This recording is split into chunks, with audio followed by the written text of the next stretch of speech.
Hello, so today we're going to talk about radio as a medium.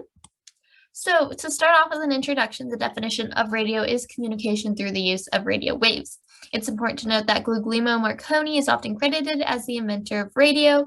Despite what many have thought, radio has survived the rise of television and internet and is still thriving today.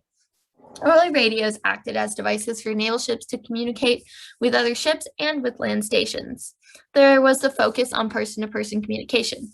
However, it couldn't be looked past the potential for broadcasting and sending messages to a large group of potential listeners. And then, so we have the growth of radio to large audiences. When Marconi first popularized his wireless technology, it was viewed as a way to allow the telegraph to function in places that could not be connected by cables. Radio has proven itself to be a flexible and intimate medium. To start off with the history, it was created in 1885. It was growing in popularity, and by 1912, the government had to put regulatory measures in place to prevent crowded airways. They required licenses and limited broadcast ranges for radio operation. This was because amateur radio operators were crowding airways and broadcasting messages to anyone within range. Around 1926, businesses were seeing the probability of radio and forming networks. This was originally groups of radio stations that shared the same programming. These became large broadcasting corporations in control of radio programming. The Radio Act of 1927 established the Federal Radio Commission, which would oversee the regulation of the airways.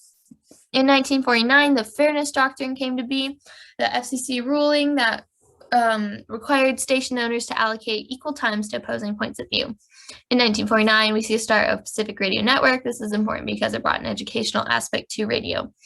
Between the years 1960 and 1966, the number of households capable of receiving FM transmissions grew from 6.5 million to 40 million. During this time, you see a lot of new culture coming about. You see new music being shared to bigger audiences than it ever could have reached before. And you see disc jockeys taking greater liberties in the process of putting out content. They may have gone for 10 minutes straight without advertising, or they may have played folk songs or songs from a culture that were not well known, and they helped to make these cultures well known. We have the Public Broadcasting Act of 1967 up next. This act created the Corporation for Public Broadcasting, which generated funding for public television and radio outlets. In 1987, the FCC repealed the Fairness Doctrine. No longer did station owners have to give equal time to both points of view. In 1988, the FCC awarded licenses to 2 businesses who would create the start of satellite radio. The satellite radio is subscription-based radio broadcasting through satellite transmissions. And that brings us up to 2001, when HD radio was developed. This was to help terrestrial radio stations compete with the emerging satellite radio technology. HD radio is digital transmission of radio signals that allow separate subchannels to be broadcast on the same analog frequency.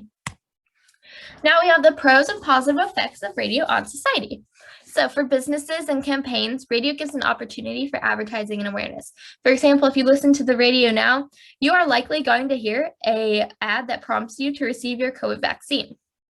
Radio can also be used as a way to receive an education if traditional schooling is not available.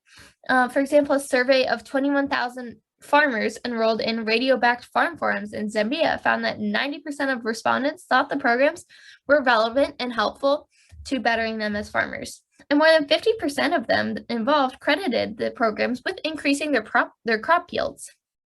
This kind of ties in to providing employment for people. Radio can give jobs in the fields of reporting, production, marketing, sound, and so much more.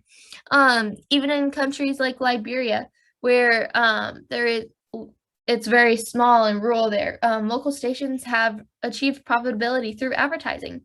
People are willing to pay $1 to have an obituary read on the radio, and that has brought profitability to radio there. And lastly, we have radio can act as a community telephone in poor or rural areas. And even in places like California, it just helps to keep us all connected. In Nepal, 71% of rural people surveyed used the radio as a source for information and found it effective. So radio definitely is very much so in use today. Now, some cons I have is that it can give more power to the already powerful. For example, you have many large networks in radio and they're kind of unchallenged in the power they hold. And even those who can afford to have advertising or have a role in radio have a step up above those who do not, and it can be very hard to rise up the ranks. There's also the possibility of spreading false information. This is a risk with any medium, but especially with radio, and especially because you have the repeal of the Fairness Doctrine, and talk radio hosts, they're talking from their own opinions, and so you just run the risk of hearing some false information. And lastly, we have, with the passage of time, the initial newness, the culture has worn off and it's becoming more homogenized. This definitely isn't bad, but it just kind of takes away from our ability to see how special all the different cultures we have are. Here's just some general pros. There's flexibility of where you can listen in the car, home, park, really wherever. And after the initial purchase of radio, it's free to use aside from any upgrades. So general cons is that it's audio only, so it's a bit more limited than other mediums, and it is affected by weather and internet access. How it makes money. Radio makes money through subscription services, like buying a year-long subscription to Sirius Radio, or paying for $10 a month for an ad-free experience on Spotify. Those are some examples. We also have on-air or online advertisements. A business will go to a radio company, say, I want to run an ad. Radio company says, okay, you can have X amount of time for X amount of dollars. The more time they take, the more expensive it will be. You'll see product or event endorsements or sponsoring of events. And there's syndication of popular shows. So for example, the Run radio station may have a extremely popular morning show. They can sell this to another radio company who will buy the show to bring over all of those listeners of that show. And this will then make that radio company more desirable for advertising. Here we have a graph on the left that shows that since 2016, the market size for radio has been on a steady growth upwards. And on the right, you have a graph showing that the return on investment in radio is very good. It is second in line to television. Now, linked to media effects theory. I chose to connect radio to the uses and gratifications theory, which says consumers use the media to satisfy specific needs or desires. As we know, we all use radio to listen to music, hear the news, learn about a topic, whatever it may be, but we use it for our own entertainment or enrichment. People use the radio for their own benefit, and then good things happen on the business end. For outcome, we have changes in the music industry and TV industry, growth in both of those because of radio and the demands of radio. Radio has also changed the way that daily tasks can be done. We can clean the house or drive to work while listening to the radio. We're able to do things that may not be so pleasurable and have something to make it better and bring more happiness to our life. Radio is also an instrument of social cohesion. It brings together members of different classes and backgrounds for the experience of as one unit while they listen to one channel. It has also brought the evolution of consumer culture in the U.S. In 1941, 2/3 of radio programs carried advertising, and radio allowed advertisers to sell products to a captive audience, and this is what brought that evolution of consumer culture.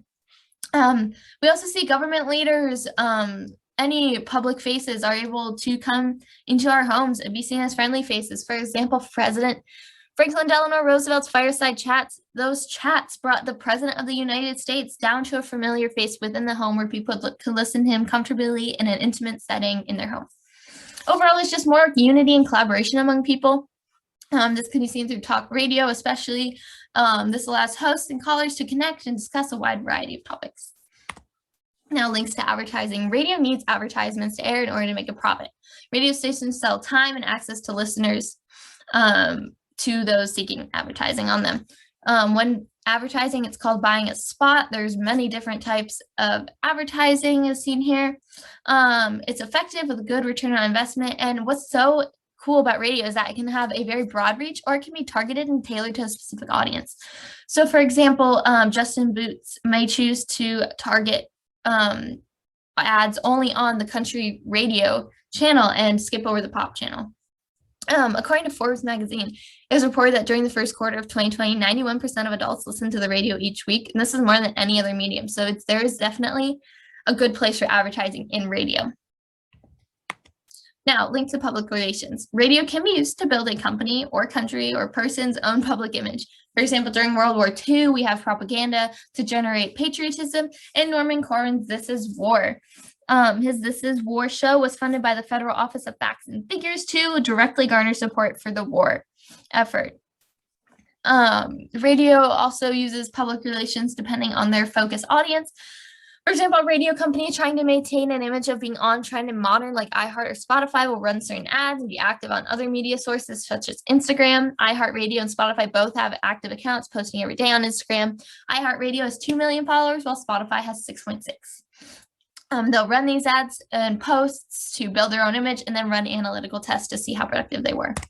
Now, in conclusion, for the future, radio is very flexible, so that it definitely can change and grow for the future. It's has satellite, HD, internet radio are all options, and now we see podcasts becoming very popular. Reflecting back, radio has been doubted by many, but it has survived the test of time, and it is growing and thriving still today. It has brought cultural shifts and more connection in our world. The takeaway is that radio is a very strong medium. It targets in advertising a small but specific audience, which makes it so great for that.